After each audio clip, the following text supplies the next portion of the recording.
Welcome back to the live desk. I'm Katie Byrd. I hope you all are having a fantastic Friday evening. It's gorgeous outside. It's going to be beautiful all weekend, but you may have noticed if you've been driving downtown or even stepping outside your front door, there's a lot of pollution in the air, and this is from wildfires up in Canada. They've been carrying pollution, the smoke, hundreds of miles into the Kansas City metro. If you have been wondering, you may also be wondering, is this a health risk? Should I be worried for my lungs, for my children, elderly family members, especially if you have pre-existing health conditions? That's why I sat down with a University of Kansas Health Systems doctor this afternoon. His name is Dr. Sean Sood. He is going to give us all of the health advice to keep you safe in the metro throughout this weekend, as there will be much air pollution into tomorrow. Go ahead and take a listen now. So I know we are in an air quality alert here in the Kansas City metro. So my first question is, what are the initial health impacts of poor air quality? Yeah, it really affects children or adults who have lungs that are more sensitive to triggers in the environment. And so from these wildfires, particulate matter gets spread through the air. And so one of the biggest symptoms would be wheezing or respiratory issues like coughing and sneezing. And so those patients that have more sensitive lungs can be affected by poor air quality that we're experiencing right now. How common is it for there to be such poor air quality in the metro? Yeah, right now there's a lot of wildfires going on in the continental United States, but also a lot of wildfires in Canada right now. And with heavy winds, we are experiencing poor air quality in the metro area.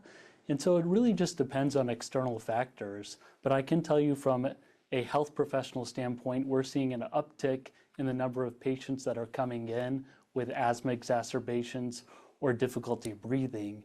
And so we know that with poor air quality, especially in my profession, treating kids, they are having a harder time being outdoors, especially those children with sensitive lungs.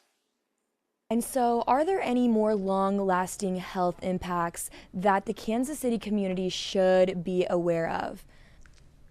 Yeah, I'm really grateful to do this segment because awareness is key. So if you're a parent, seeing what the AQI, which is your air quality index outside is really important. If you send your child to a daycare or a school, making sure that they have safety measures in place. A big thing that parents and teachers can do is have a HEPA filter, HEPA, a high efficiency particulate air filter, which will help filter out dirty air. And so to me, the biggest takeaway is awareness of poor air quality in the metro, and then having measures in place to mitigate exposure to that poor air quality, especially for children who have more sensitive lungs and can have a negative impact by being exposed to that air that is less quality compared to normal days. Doctor, thank you. So, do masks help, and would you recommend people wearing a mask to protect themselves from poor air quality?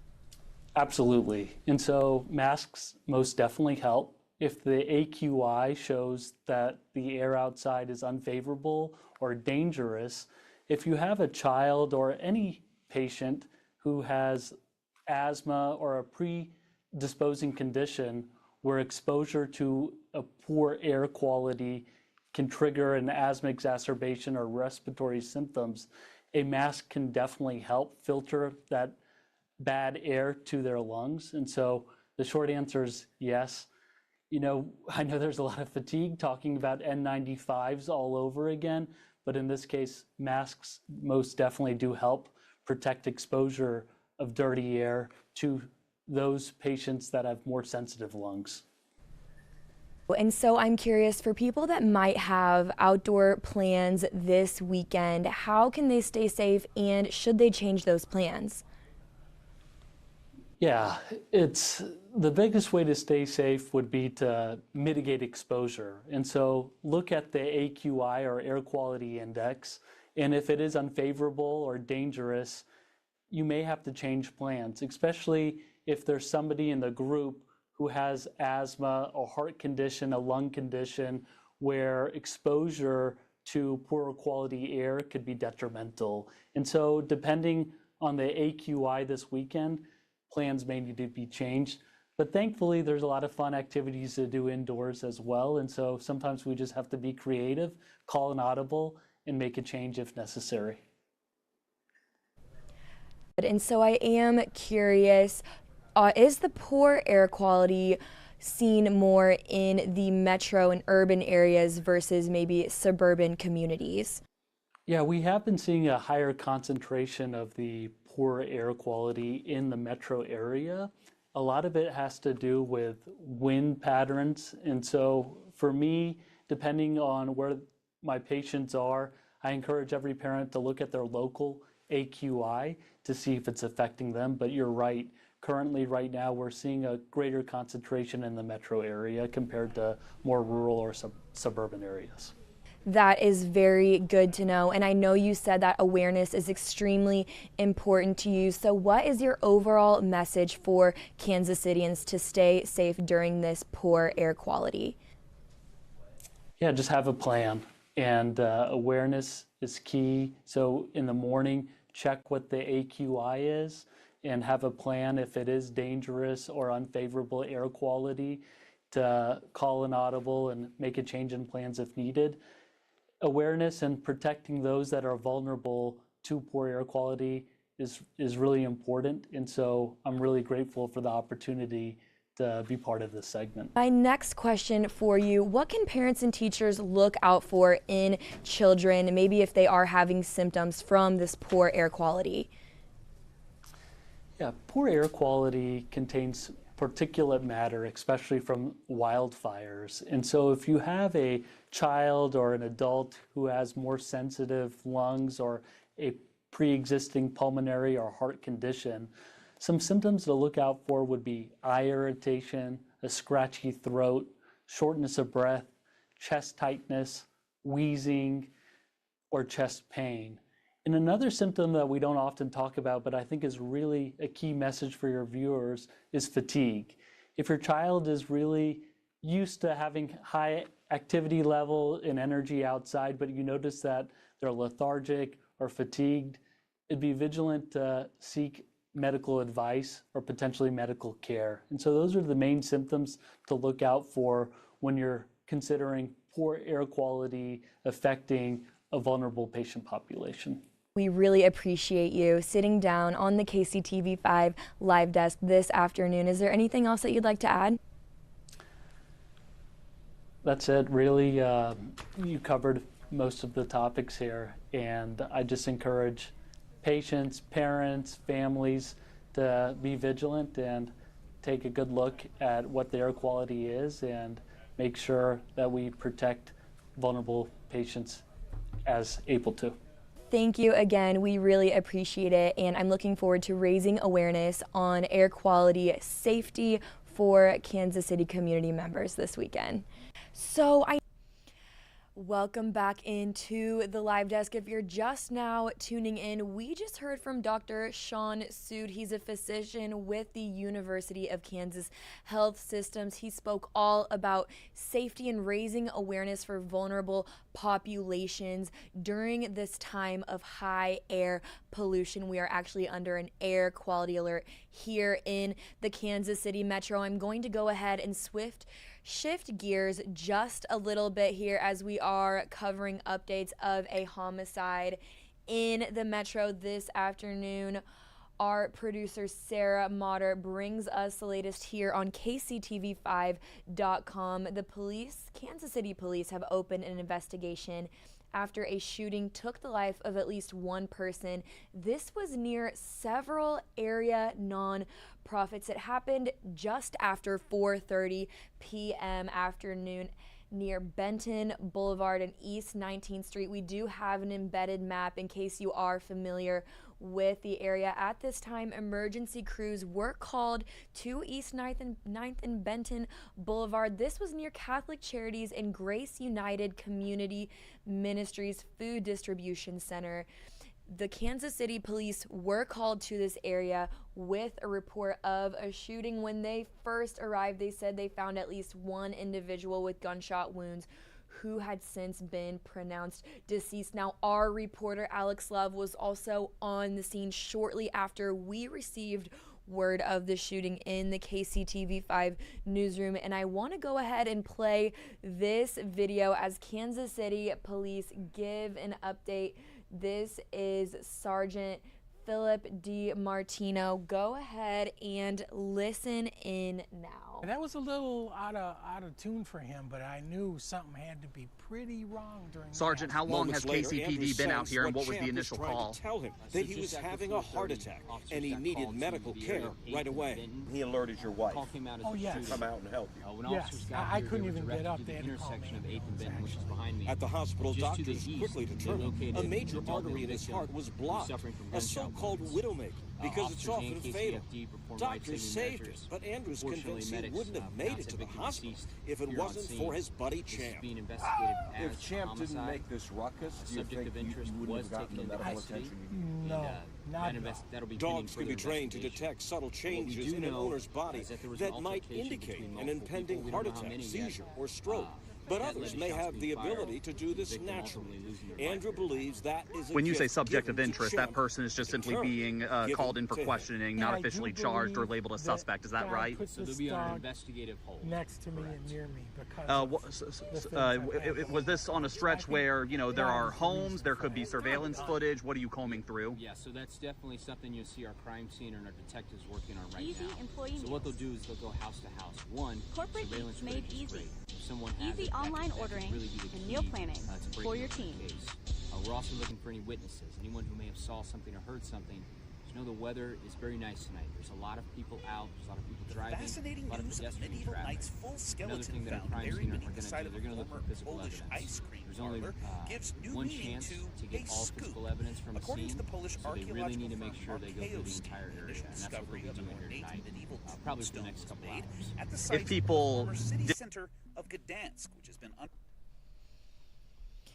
If you're just now joining us, you just heard from Sergeant Philip D. Martino. He was talking with our reporter Alex Love as the Kansas City Police Department is investigating a shooting near area nonprofits this afternoon that took the life of at least one individual. Now, it is important to note that a subject of interest has been taken into custody. Make sure to stay connected with the KCTV 5 News app with push notifications on. That way you can stay up to date with the latest updates as we receive them right here in the KCTV 5 newsroom. Now, if you are watching us on Facebook, this stream is coming down, but don't worry, we will stay up on YouTube and the KCTV 5 news app, as well as KCTV 5 Plus streaming. You can get that on Roku, Apple TV, Fire Stick, right on your TV. So make sure to tune in there if you are on Facebook, if you're watching us through the app, through the website, or through our YouTube stream. This will stay up. We are going to be transitioning into some Chiefs training camp coverage, so you won't want to go away.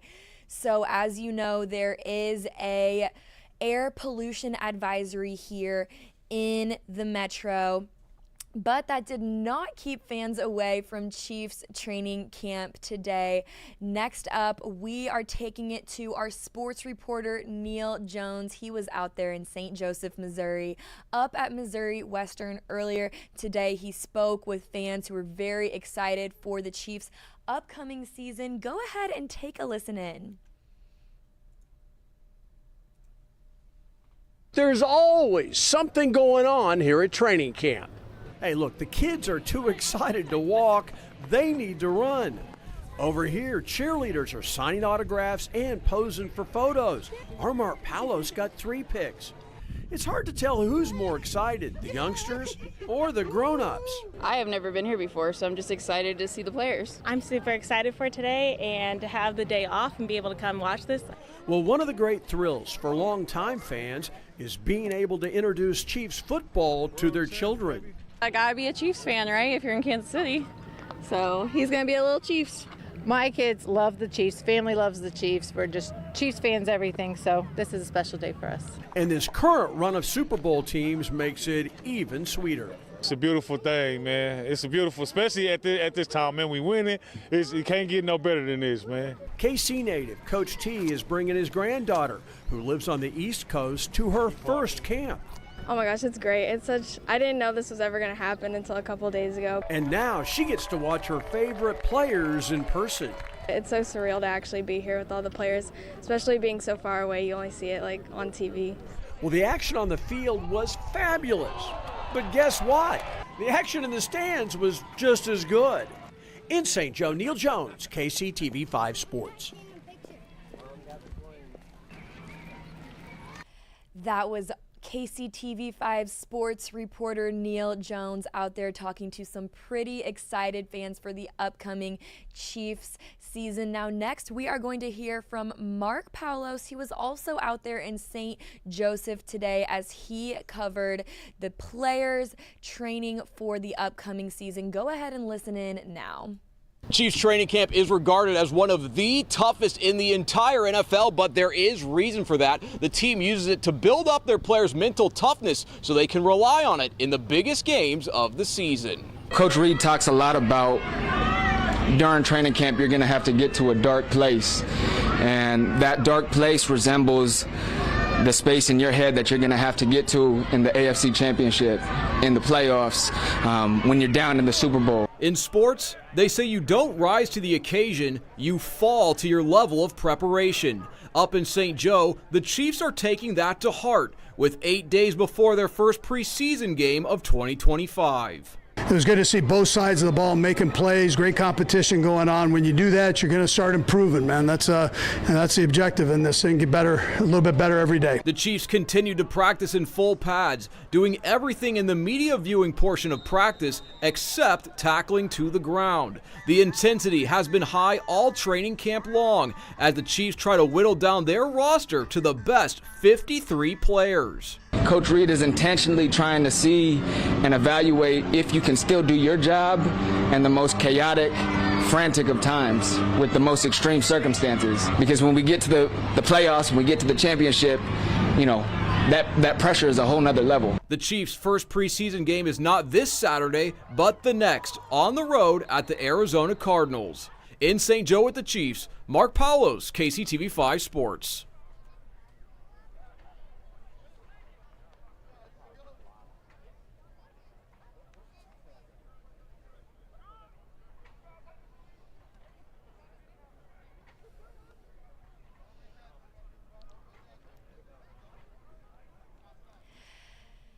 You just heard from our sports reporter, Mark Palos, as he heard from players at the Chiefs training camp press conferences earlier today on their preparation for the upcoming season. Now next up, it is tax-free weekend here in the Metro, but it looks a little different for some teachers as they are paying for things for their students and classrooms out of pocket. Now our reporter Ryan Hennessy takes us there now. Teachers stock classrooms more than just pencils and paper. It's often highly specific to the curriculum and their students' needs. But what happens when the basics like paper towels or Kleenex run out mid-year? The restock fee usually falls on the teacher.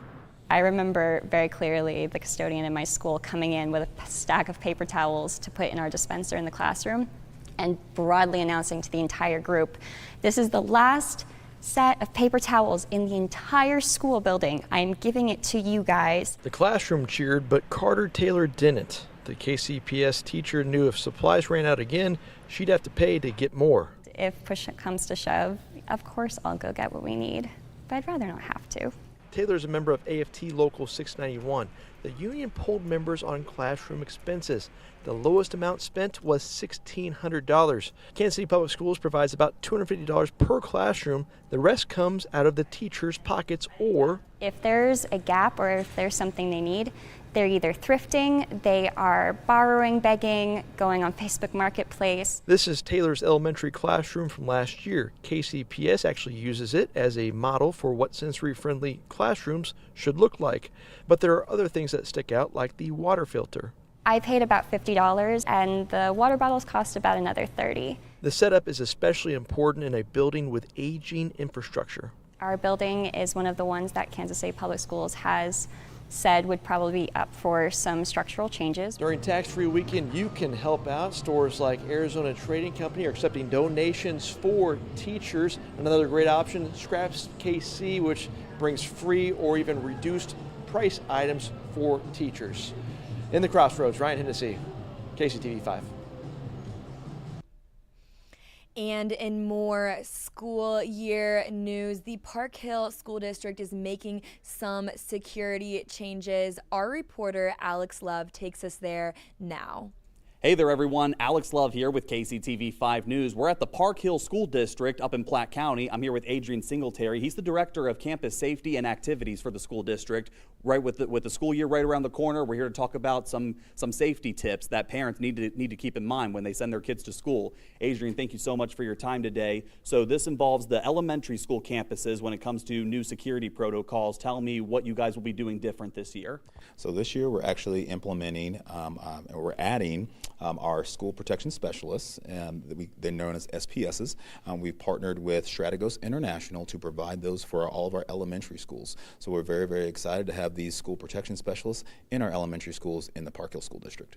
Yeah, and this was a project long in the making, it seems like. You guys were taking feedback from parents, from staff. Tell me how you guys came to this idea based on what you heard from the community. Yeah, so as you said, we listen to our community. That's one of the things that we value is that feedback from our community saying, hey, where are some areas that we can go ahead and make sure that we ensure safety for all of our spaces, not only for our staff, but most importantly our students. And after listening to that feedback, we decided to go ahead and partner with Strategos International to provide those school protection specialists for elementary schools. Okay, good to know. Now, we always hope that, they won't be needed, especially in the worst case scenarios. But if that were to happen, talk to us about the partnership you guys already have with the Platte County Sheriff's Office and how a new partnership with this security personnel will play into that. Absolutely. And so we do partner, as you said, we partner with Platte County Sheriff's Office. Our SROs, school resource officers, are in our secondary buildings, so our middle schools and our high schools. And so we went ahead and we said we need more to really ensure the complete safety and coverage of all of our district. And so they're going to be partnering with our SPSs as well, our school protection specialists, and they will go ahead and work to ensure that there is coverage in our elementary schools. So they're going to be talking and working together closely to ensure that there is good coverage on all of those areas when it comes to any type of situation that might arise within our buildings. Now, even though they're called school protection specialists, explain to me how they'll still be visible and part of the learning environment that you really want, parents and teachers to realize as they start the school year. Yeah, so they'll be present in all 12 of our elementary schools, and so they're supposed to be a part, and they will be a part of the learning community. So they're not just hired muscle for our buildings; they are going to be a part of the learning community. So you will see them in the hallways, smiling, waving, high-fiving our kids out on the blacktop playing kickball, and just really smiling and being a part of the learning community. We want to make sure that they are just not there as a ominous figure, but really a part of the learning community to really make the kids feel safe, to make our staff feel safe, because we know that when our students and our staff feel safe, that's when we really produce some of our best work. Even though they're called security personnel, have they gone through this similar training that your SROs go through? Will they be, fully armed like that? Tell me how that plays into this. So our SPSs will be armed. Now, as far as our safety, and really, you talked about their training, they adhere to all the school protection statutes by the state of Missouri, as well as go through all the training of the Missouri SRO, school resource officers training as well. And so they're fully certified, and we're really, really excited to make sure that they are, they're ready to really adapt and really interact with any situation that might occur within our buildings. So at the end of the day, what is it you just want parents to know when they're sending their kids to elementary schools this year about how you guys are taking safety? You know, unfortunately, all across the nation, we see every month something bad happening at a school. But locally, what do you want them to know about how you guys are doing it here at Park Hill to minimize any threat whatsoever by taking this extra step for elementary campuses? Well, we want to know that we want our parents and our community to know that we're very serious and about safety and making sure that our students can be the best version of themselves. And by investing in our students, investing in their learning, we're investing in our collective future. And so making sure that they're all together and they make sure that we know that when they feel there's no less of anxiety, there's not worried about things, they can go ahead and produce some of their best work. And so we're very excited to know that we listen here at Park Hill, and we want to make sure that we know that everything that we do is always going to be student driven and student led, and this is a part of that process. All right, Adrian, best of luck in this upcoming school year. Thank you so much for your time. Thank you so much, sir. Thank you. Reporting in Platte County, Alex Love, KCTV 5 News. Hey there, everyone. Now, the Park Hill School District is not the only place that is increasing safety measures leading up to the World Cup. Next year, the Kansas City Police Department officers are taking counterterrorism classes. This is, again, to increase safety for community members ahead of the World Cup that is less than 11 months away. Our Alex Love also spoke with Sergeant Philip DiMartino. So let's go ahead and listen into this interview now. Hey there, everyone. Alex Love here with KCTV 5 News. We're right outside police headquarters, and I'm here with Sergeant Philip DiMartino. We've got some very important public safety to talk about when it comes to the World Cup and other things around Kansas City. Sergeant, thank you so much for your time. So right now, counterterrorism classes are underway with your agency and as well as others. Just tell me who all is involved and how does this work? Yes, so Mark, the Mid-America Regional Council, they're a 9-county, they represent 9 counties by state. It's a forum where public safety can come together, and they're the ones spearheading this training. So it involves, right now, there's over 2,100 officers that have gone through this training. Cities from Leawood to Overland Park to Kansas City, North Kansas City, all of our regional partners are going through this course. All right, neat. Now, it revolves around counterterrorism. Right now, it's important to put out there, there's no current threats to the Kansas City area with why you guys are doing this. But we do have the World Cup around the corner. As far as just preparations go, why is it important to hold these classes now with everything we got coming through Kansas City and in the near future? Yeah, so this class focuses on our patrol officers. Most likely, they're going to be the first on any sort of situation that unfolds. So the training has been focused at them. So this training has been occurring for several years prior to this, but we know with the World Cup coming, we have seen a greater need to collaborate between our regional, local, federal partners with some of these trainings. And this counterterrorism training does exactly that. Yeah, I mean, God forbid, if the worst does happen, you'll have all these agencies on the same page with the same training, with the same understanding. How much better does that make it for when you're responding out in the field, knowing that all these officers have been through the same training? Right, and you said it. Everyone is on the same page. Sometimes we do the same job, right? But we don't know what other assets are available, what resources different agencies have. When we come together on training like this, we learn exactly what other agencies have, what they're capable of, and then we realize very quickly that we can work together and there's not a lot of transition time. We just hop in and we go. Yeah, I mean, I think back to 9/11, which sounds extreme, but when the towers were hit, when the Pentagon was hit, it wasn't, the FBI and Homeland Security right away. It was the local first responders around New York, around D.C., police, firefighters, everyday people that were, on the front lines responding first. Do you think about stuff like that at times with why these classes are important? Of course. I think that's one of the origins of this, understanding that when these incidents occur, there's not going to be a lot of time to gather those specialized resources at first, so it's going to be those patrol officers showing up.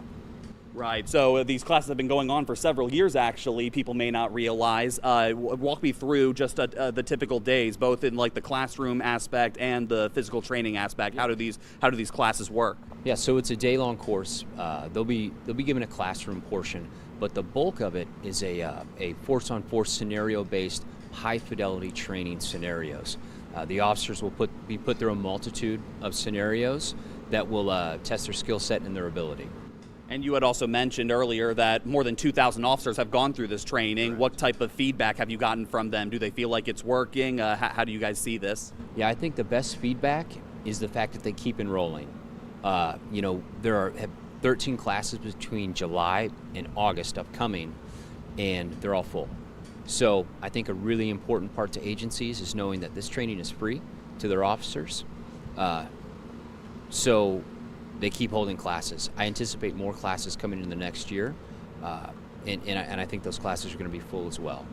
So bottom line, by talking about this today, what do you want the people of the whole Kansas City Metro to just know about when they think about public safety, especially when big events come around, knowing that local first responders have been going through counterterrorism training like this? I want them to think about collaboration, that we're working with the fire department, we're working with other police agencies, we're working with state and federal partners constantly behind the scenes to make World Cup 2026 the safest event possible.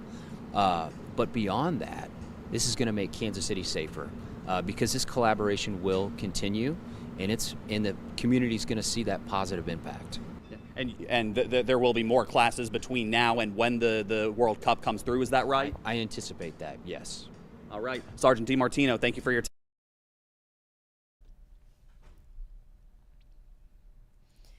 You just heard from our reporter Alex Love and Kansas City Police Department Sergeant DiMartino. He told our reporter all about the police department's counterterrorism classes, and many officers are taking these leading up to the World Cup 2026 to ensure a safe metropolitan area for our community members. Now, next up, shifting gears just a little bit, the Missouri State Fair is just around the corner. Our reporter Hannah Falcon takes us there to give us a behind-the-scenes look in anticipation for the State Fair that starts in a couple of weeks. Missouri State Fair. We're standing right in front of the grandstand right now, but we're gonna hop in the truck. Steven's gonna show us around the fair and tell us what's new this year. Let's get in, it's hot out here. You put a whole year of planning into something, and then that Thursday you wake up and it's time to go. We're less than a week away from the Missouri State Fair. Right now, crews are working hard to set up for the carnival, livestock show, and concerts that will take place here in Sedalia. So this year, we're bringing a circus back and a stunt show. This year we're going to have the world's largest duck. Sims oversees a lot of the vendors, working closely with the people who cook up that iconic fair food. Well, I have a certain set of foods that those 11 days I have to get. Any new food people can look forward to? Donut burgers, funnel cake burgers, specialized hot dog stand. Your mini donuts have become a popular item throughout the fair world. I don't know, I got a guy who sells deep fried deviled eggs, and those are pretty tasty. That's unique. Every year we always get phone calls, you guys have any gluten-free food? And I met a guy in the winter who sold completely gluten-free fair foods, so corn dogs, funnel cakes, cheese curds, all gluten-free. There will not be any arena sports this year as the new arena is under construction, but you can take tours of that site during select fair dates. When it opens next year, it will host a variety of events from bull riding to livestock shows. I often joke that we put the multi-purpose facility. The fair starts Thursday, August 7th and runs for 11 days. You can get tickets online or at the gates. Reporting in Sedalia, I'm Hannah Falcon.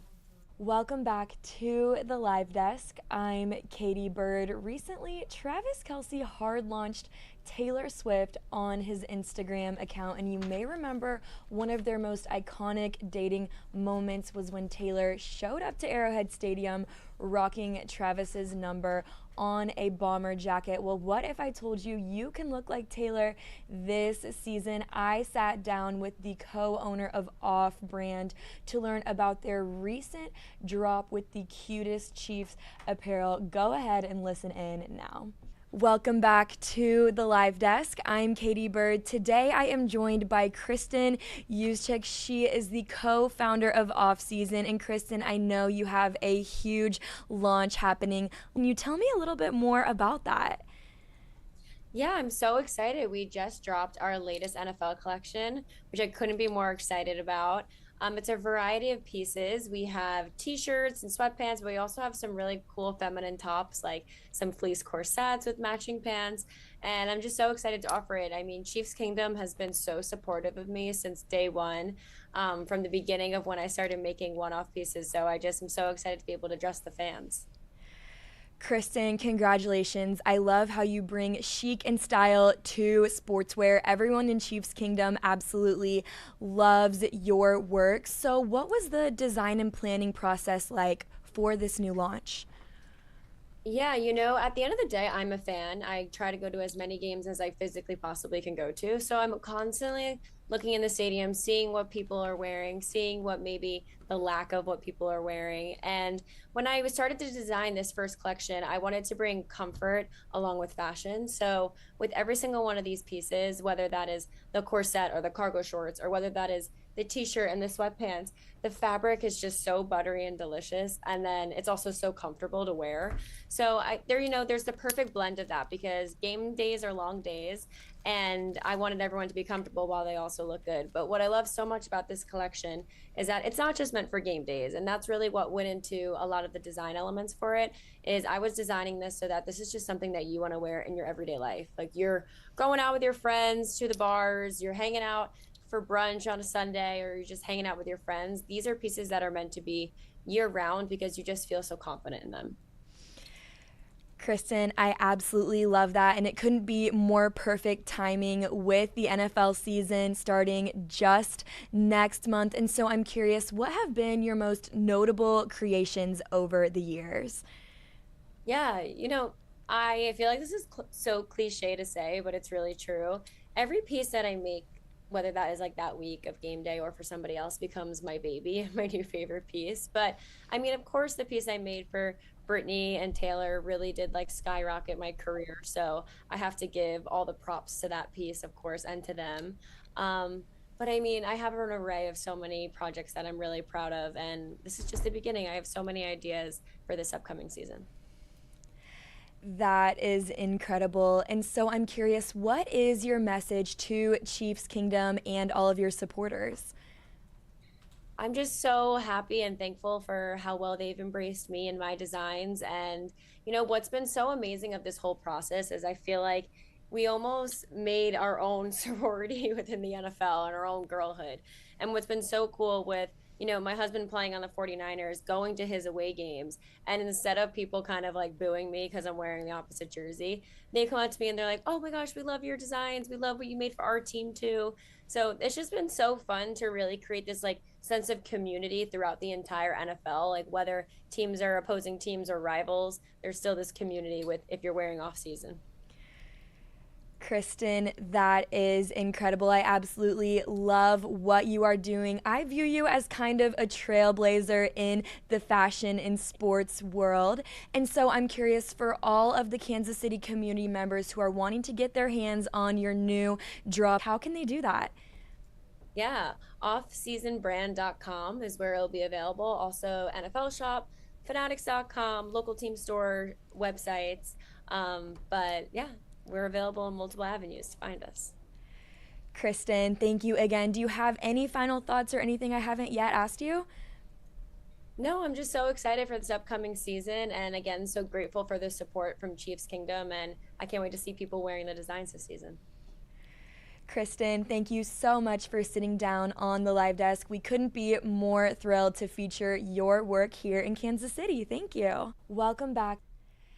If you are just now tuning in, we just heard from Kristen Juszczyk. She is the co-owner and co-founder of Off Season Brand. They make unique Chiefs apparel and apparel for every NFL team out there. You can go to offseasonbrand.com or their website for their latest Chiefs drop. Make sure to get that before the season starts here. It's coming up really quick. That is all we have for now on the KCTV 5 Plus evening updates, make sure to tune in to KCTV 5 News at 10 so you can get the latest headlines.